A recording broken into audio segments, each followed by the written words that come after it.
বলছে কি হবে না তাদের আর পুনর্জন্ম হবে না, তারা মৃত্যুর পরে ভগবানের কাছে ফিরে যাবে।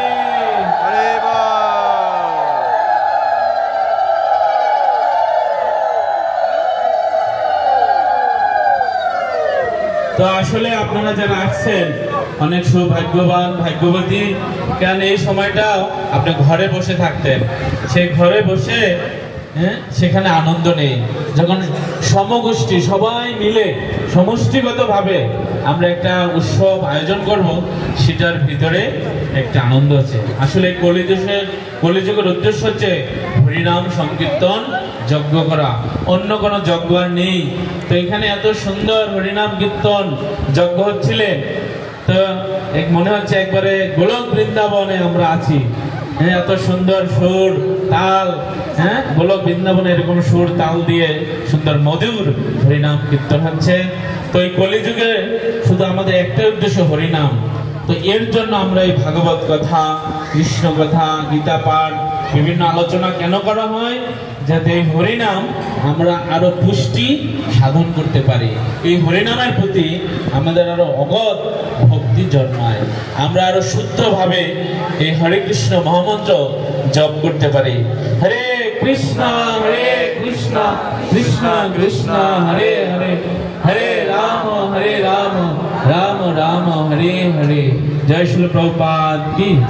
তা আমরা একটু শিল প্রভুপাদের আলোচনা করব, যেহেতু প্রভুপাদের আজকে তিরোভাব তিথি। কি সবাই জানেন তিরোভাব তিথি অর্থ কি বলেন দেই?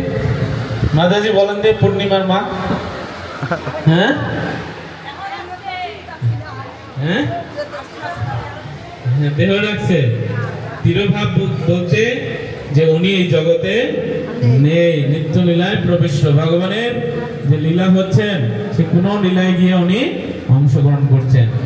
তো প্রভুপাদ আমাদের গুরু মহারাজ একটা গান লিখেছেন, কি যদি প্রভুপাদ না হইতো তবে কি হইতো, এ জৈবন বহিত কিসে, নিতাই গৌরের অপার করুণা, পাশ্চাতে বিলাইত কুঞ্জনী। যদি প্রভুপাদ না হইতো, এই যে এখানে সিংহাসনে দেখেন নিতাই গৌর আছে, এই নিতাই গৌরের যে করুণা, কি করুণা, পৃথিবীতে আছে যত নগরাদি গ্রাম, সর্বত্রে প্রচার হইবে মোর নাম। এই কথা শ্রী চৈতন্য মহাপ্রভু বলেছেন। আর শ্রী চৈতন্য মহাপ্রভুকে ব্রজের নন্দন হইল শচী সুত, বলরাম হইল নিতাই। এই কৃষ্ণ বলরামই কি রূপে আসছেন?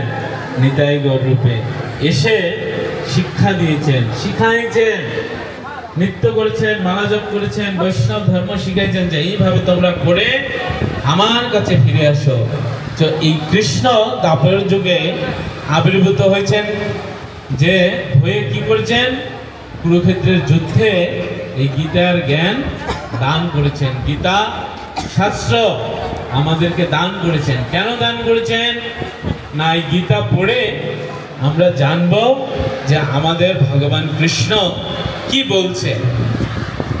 এই জন্য যে গীতা ভগবানের মুখ নিঃসৃত বাণী।